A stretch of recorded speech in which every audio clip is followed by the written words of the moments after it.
नमस्कार.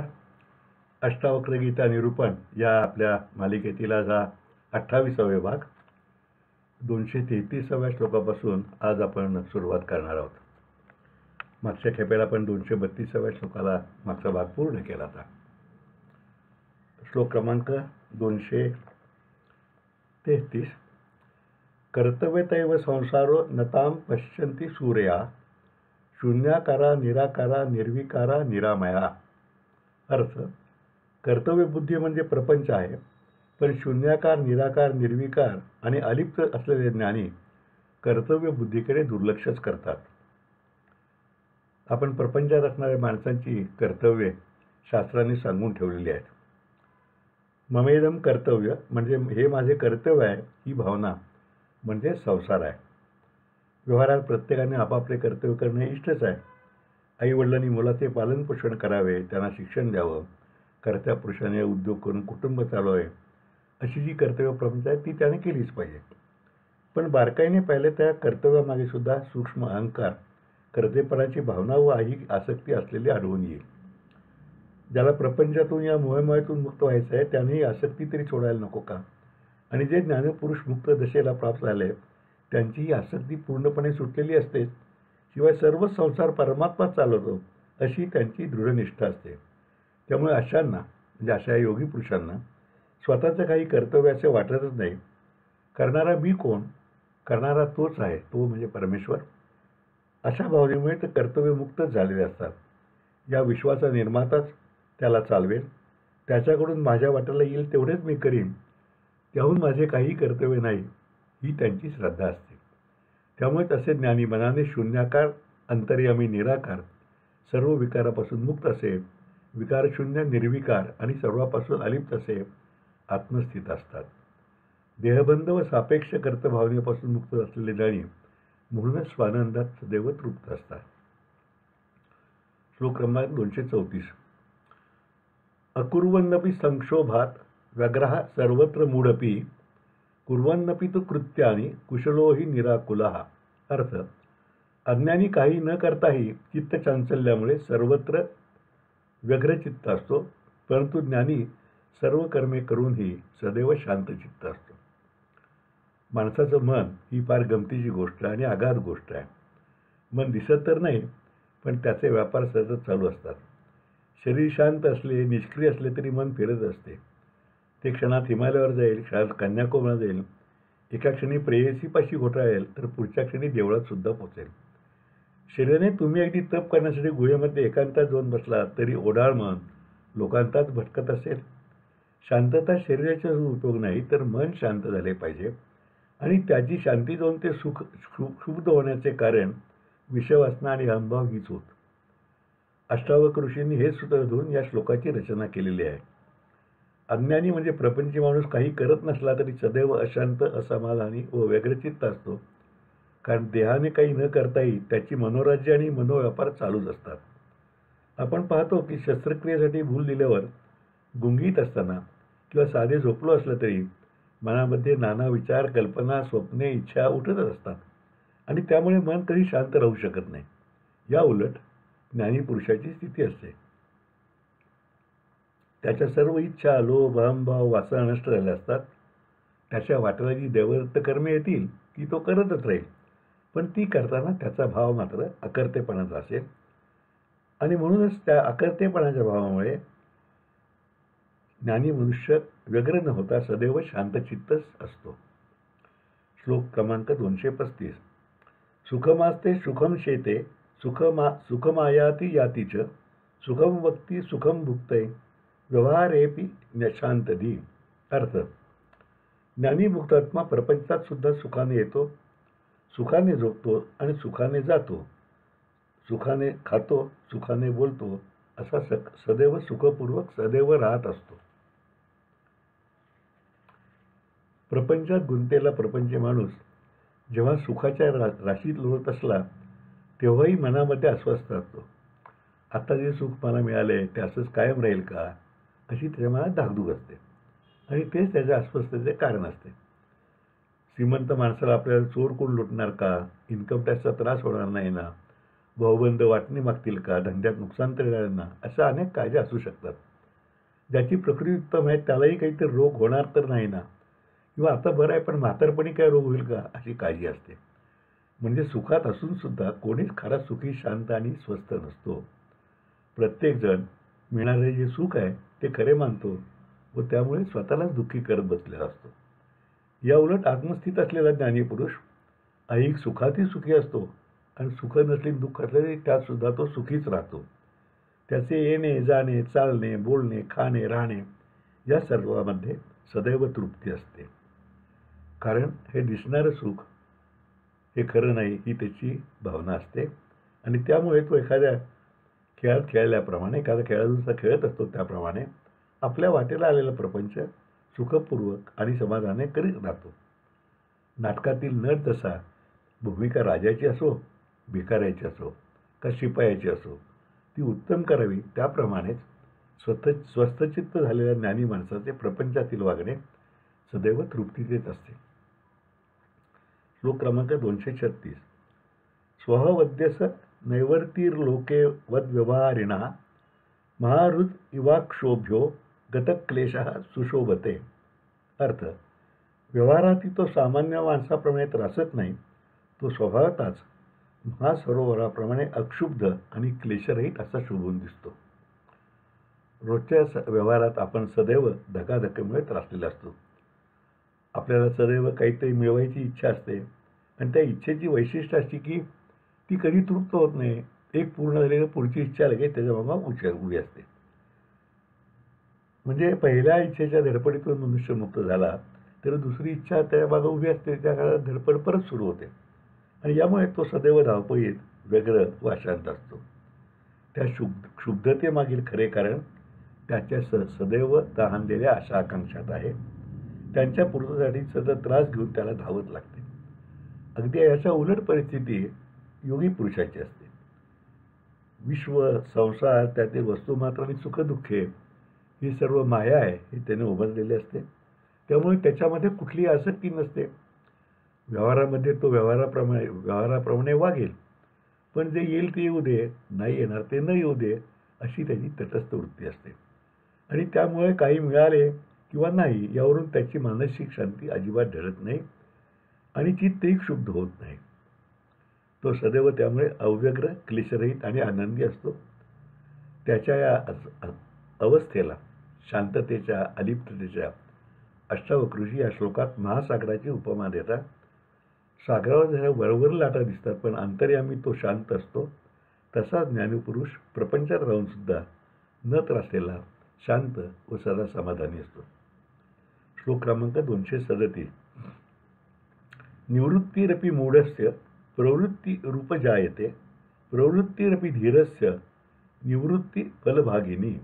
अर्थ, अज्ञानी माणसाची निवृत्तीसुद्धा प्रवृत्तीरूप होते, पण ज्ञात्याची प्रवृत्तीसुद्धा निवृत्तीचे फळ देत असते.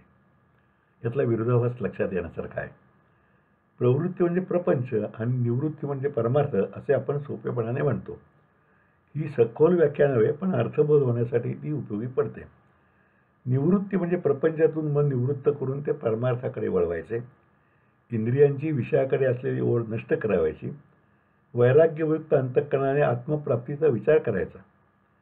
पण ज्या अज्ञानी प्रापंचिकांना याची खरी ओढ लागत नाही, ते संसाराकडे दुर्लक्ष करतात, वरवर विषयवासना सोडतात, परंतु त्यांच्या मनातील विषयांचे चिंतन सूक्ष्म रूपाने चालूच राहते आणि संधी मिळताच ते विषय असे जोमाने उपळतात की पूर्ण प्रापंचिक बरा म्हणावीची पाळी येते. पूर्ण विचार व ज्ञान यांच्या आधारे जी निवृत्ती होईल तीच चिरस्थायी होऊ शकते.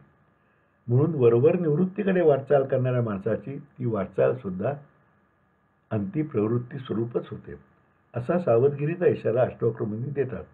या उलट जो सत्यज्ञान प्राप्तीमुळे ज्ञानी झालेला आहे असा योगी प्रापंचिक कर्मे करत असतानाही त्यात कर्ताभाव व ममत्व ठेवत नाही आणि त्यामुळे अशा ज्ञानी माणसाचा प्रपंचही परमार्थ रूपच होऊन जातो. समर्थ रामदास आधी प्रपंच करावा नेटका, मग ह्यावे परमार्थ विवेका असे सांगतात. त्याचेही वर्म हेच आहे. प्रपंचाची आवड नसावी, पण त्यातील कर्तव्य मात्र अकर्तेपणाने उत्तम करावे असे त्यांचे सांगणे आहे. तुम्ही काय करता यापेक्षा त्या कृतीमागे तुम्ही मनाने किती व कसे गुंतला आहात हे महत्त्वाचं आहे. ज्ञानी आणि अज्ञानी यांची कृती जरी एकच असली तरी हेतू व आसक्ती यामधील फरकामुळे ती प्रवृत्तीपर किंवा निवृत्तीपर ठरते. हे यातलं महत्त्वाचं सूत्र आहे. श्लोक क्रमांक 238.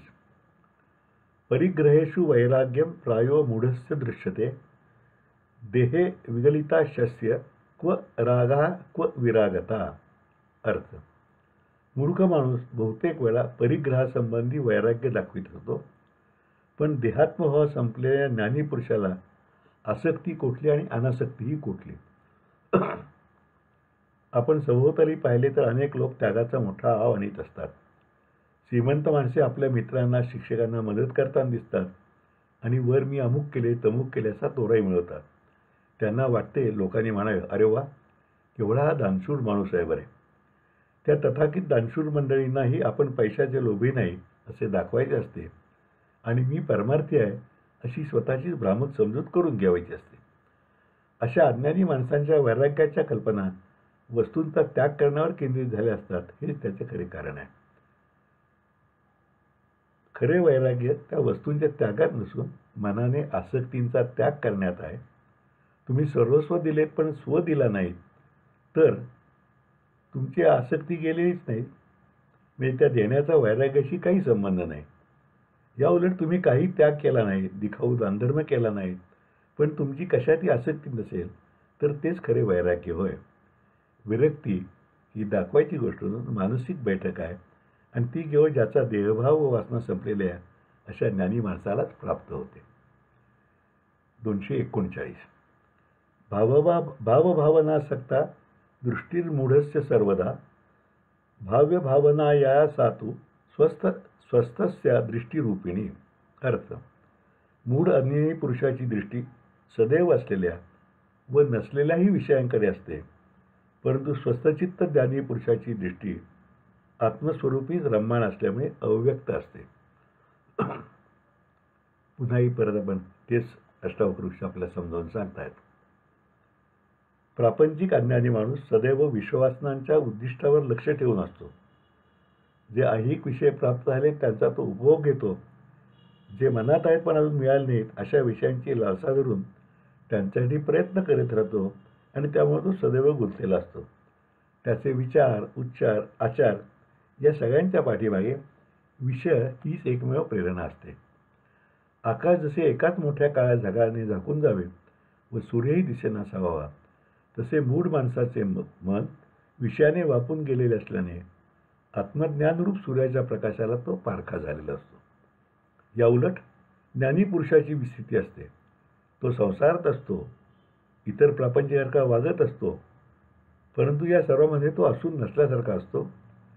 कर्मफळाच्या आशेने तो बद्ध झालेला नसतो आणि त्यामुळे हे सर्व करीत असताना सुद्धा तो सदैव आत्मस्वरूपाच्या ठाईच रमलेला असतो. अष्टावक्र म्हणतात, आत्मस्थित ज्ञानी पुरुषाची दृष्टी अदृश्य रूपीने असते. म्हणजे तो जगाकडे पाहत असूनही न पाहत असलेल्या माणसासारखाच असतो. खऱ्या अर्थाने तो सदैव आत्मरूपच पाहत असतो. श्लोक क्रमांक 240.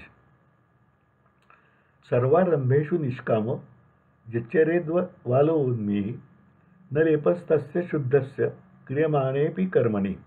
अर्थ: ज्याच्या सर्व कार्याचा प्रारंभच निष्काम बुद्धीने होत असतो अशा बालकवृत्तीने वागणाऱ्या शुद्धचित्त मुनीला कर्मे करून सुद्धा त्या कर्मांची बाधा होत नाही. तो निर्लेपच राहतो. आपणासारख्या प्रापंचिक माणसाच्या प्रत्येक कृतीमागे काहीतरी हेतू असतो आणि त्या कृतीचा उद्देश त्या हेतूची पूर्तता होई असतो. नोकरी करण्याचा पगार हा मिळवणे हेतू असतो. लग्न करण्यामागे कामपूर्ती हा व प्रजोत्पत्ती हा हेतू असतो. आपण कुठलंही कर्म निर्हेतुक करत नाही. किंबहुना असा जर एखादा माणूस निर्हेतुक काही कर्म करताना दिसला तर आपण त्याची गणना मूर्खामध्ये करतो. या हेतूमुळेच आपण करत असलेल्या कर्मांनी बद्ध होत असतो. वासनेतून कर्म, मग एका कर्मातून पुन्हा वासना व तिच्या तृप्तीसाठी पुन्हा कर्म असे आपण अडकत जातो. आयुष्यभर हे राडगाडगे चालत राहूनही मृत्यूसमयी सुद्धा आपली वासना शिल्लकच राहते व तीच पुढच्या जन्माचे कारण होते. फळाची आशा या अर्थाने भगवद्गीतेमध्ये फलाकांक्षा हा शब्द वापरला आहे. अष्टावक्र त्याच्याही पुढे जाऊन कर्माची सुरुवात म्हणजेच कर्मारंभ परमात्म्याला समर्पित करायला सांगत आहेत. जे सत्यज्ञानाला प्राप्त झाले आहेत असे मुनी वासनामुक्त असतात. दैवजात कर्मे ते कोणताही हेतू ठेवून करीत नसतात. एखाद्या लहान बालकाप्रमाणे त्यांची वृत्ती निरागस असते. ते बालक जसे निर्वेतुकपणे धावेल, चालेल, कोणाची खोडी करेल, तसेच मुनिवर कार्यारंभापासूनच त्या कार्यासंबंधी विरक्त असतात. श्लोक क्रमांक 241. स एव धन्य आत्मज्ञः सर्वभावेषु यः समः पश्यन् शृण्वन् स्पर्शन्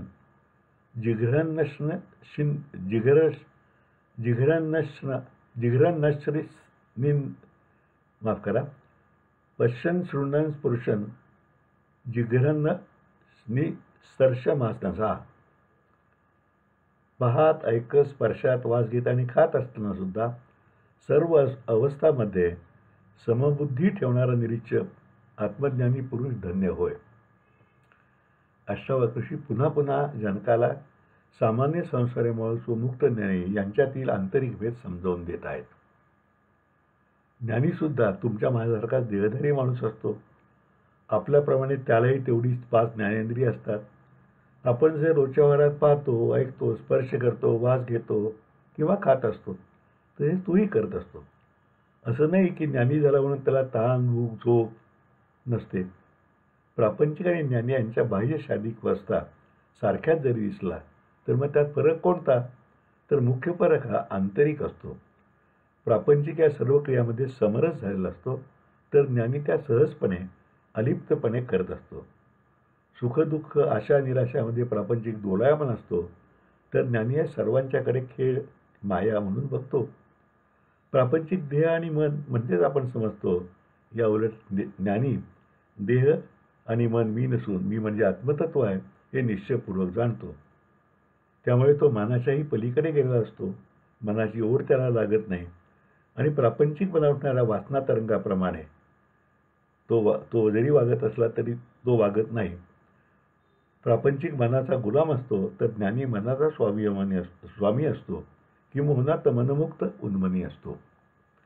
श्लोक क्रमांक 242. क्व संसारा क्व भासा क्व साध्यम क्वच साधनम आकाशसेव निरस्य निर्विकल्पस्य सर्वदा. अर्थ, आकाशाप्रमाणे विशाल व निर्विकल्प आत्मज्ञानी पुरुषाला संसार कोणता, भास कसला, साध्य कोठले आणि साधन तरी कोठले असणार. पृथ्वी, आप, तेज, वायू आणि आकाश ही पंचमहाभूते मानली जातात. त्यापैकी आकाश हे सर्वात विशाल, अविनाशी, अमर्याद असून परमात्म स्वरूपाची त्यावरून कल्पना येऊ शकते. परंतु परमात्म स्वरूप त्याहूनही विशाल व अचल आहे. आकाश सदैव कोठेही गेलो तरी डोकर असतेच आणि त्याचा अंत नसतो. ते सर्व जगतावर सारखेच पसरलेले असे समदृष्टी असते. त्यामध्ये विकल्प नसल्यामुळे त्याला निर्विकल्प असे म्हणतात. अष्टावक्र ऋषींनी या श्लोकामध्ये ज्ञानी पुरुषाला आकाशाची उपमा दिलेली आहे. ते म्हणतात, ज्ञानी धीर पुरुष आकाशाप्रमाणे विशाल आणि निर्विकल्प असतो. देहाच्या मागे मन कार्यरत असते, परंतु या मनाच्याही मागे आत्मतत्व असते, जे अविनाशी, निरामय आणि तटस्थ असते. आकाशात कधीकधी ढग घेऊन ते झाकळून गेल्यासारखे वाटते, पण थोड्याच वेळात ते ढग जाऊन ते पुन्हा विशुद्ध व निर्विकल्प होते. त्याचप्रमाणे आत्मतत्वावर क्वचित मनाच्या तरंगाई जळमटे येतात, पण ज्ञानाने तीही दूर होतात. अशा आत्मस्थित ज्ञानी पुरुषात अहंभाव व सांसारिक ममत्व नष्ट झाले असल्यामुळे त्याला संसार नसतोच. दिसणारी विश्वाची माया व नाशवंतपणा झाल्यामुळे त्याला ऐहिकासंबंधी कोणतेही भास किंवा आभास नसतात. त्याला काही साध्य करायचे नसते व त्यामुळे कोणत्याही साधनाची सुद्धा त्याला आवश्यकता नसते. तो सदैव तृप्त, शांत अशा मुक्त दशेलाच पोचलेला असतो. श्लोक क्रमांक 243. सजयत्यर्थ सन्नासी पूर्ण स्वरस विग्रह अकृत्रिमो नवच्छिन्ने समाधेयस्य वर्तते.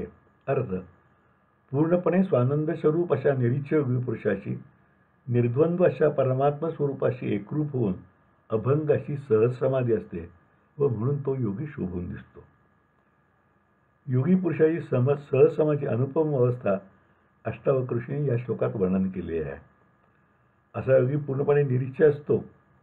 मनात निर्माण झालेली इच्छा विवेकाच्या वर दापुंडकणे निराळे आणि मन असे तयार करणे निराळे की ज्यामध्ये कोणती इच्छा कधी उठूच नये. एखाद्या पारातीत पाणी घेऊन त्यात तरंग उठूच नये म्हणून ती प्रयत्नपूर्वक सावरून धरणे वेगळे आणि महासागर जसा अंतर्यामी शांत असतो तसे ते वेगळे.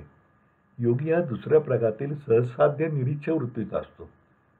त्याच्या परमात्म स्वरूपाशी समाधी साधण्याच्या अवस्थेला अकृत्रिम असे इतर ऋषींनी संबोधले आहे.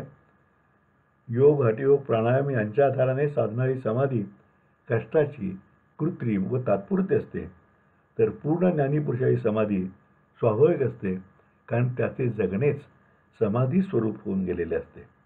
पतंजलींनी योगसूत्रात वर्णन केलेली समाधी वेगळी आणि अष्टावक्र ऋषी सांगत आहे ती सहज समाधी अनुपम आणि अद्वितीय योगी पुरुषाच्या मनात तीही समाधी असते. ती समाधी वेगळी. तो पूर्णपणे रसमुक्त, उदासीन व तटस्थ होऊन त्या अद्वैताशी एकरूपच झालेला असतो. श्लोक क्रमांक 244. बहुनाथ किमुक्तेन ज्ञानतत्व महाशः भोगमोक्ष निराकांक्षी सदा सर्वत्र नीरसा. अर्थ: येथे आणखी काय सांगावे. आत्मतत्व जाणणारा महायोगी भोगाची किंवा मोक्षाची इच्छा करत नाही. तो सदैव सर्वाविषयी अनासक्त असतो. जनकाला इतका वेळ आत्मस्थित पुरुषाची अवस्था कशी असते समजावून सांगितलं अष्टऋषी त्याला ते ज्ञान सारांश रूपाने एकाच सूत्रात सांगत आहेत. व्यवहारातील उदाहरण द्यायचं झालं तर जसा एखादा डॉक्टर वेगळ्या औषधांच्या 5 गोळ्या देण्याऐवजी त्या सर्वांचे ते सारभूत असलेली एखादी कॅप्सूल देतो, तसेच सर्व सांगण्याचे सार या श्लोकात आलेले आहे. आशा, आकांक्षा आणि वासना या सर्वामागे भोगाची प्रेरणा असते. याउलट भोगातून मुक्त व्हावे ही मोक्षामागची प्रेरणा असते. माणूस सर्व भोगातील आसक्ती काढून मोक्ष प्राप्त करणे आसक्त धरतो. म्हणजे एका आसक्तीतून मुक्त होताना तो दुसऱ्या आसक्तीत गुरफटतो. मग त्याला पूर्ण मुक्ती कशी मिळणार. ज्याने सत्यतत्वाचे ज्ञान जाणले आहे असा योगी पुरुष मात्र याहून पूर्णपणे वेगळा असतो. त्याला भोगांची आसक्ती नसतेच, पण मोक्षाची आसक्ती नसते. बरोबर आहे, जो मुक्त झालाच आहे त्याला आणखी काय मिळवण्याचा हवास असणार. असा योगी पुरुष सदैव सर्वत्र नीरस असतो. म्हणजे अरसिकी अर्थाने नव्हे, तर सर्वांमधील काहीतरी मिळवण्याचा त्याचा रस संपून गेलेला असतो. त्यामुळे तो सदैव अनासक्तच असतो. योगी पुरुषाला येथे यथार्थ रीतीने महाशय म्हटलेला आहे. महाशय म्हणजे ज्याचा आशय विराट आहे असा, म्हणजेच अवकाशाप्रमाणे विशाल हृदयाचा असा पूर्ण निरासक्त ज्ञानी विशाल हृदय असतो व तो सदैव सर्वत्र नीरस असून सुद्धा तृप्त असतो. आज आपण इथेच थांबूया. उद्या श्लोक क्रमांक 245 पासून सुरुवात करूया. तोपर्यंत नमस्कार.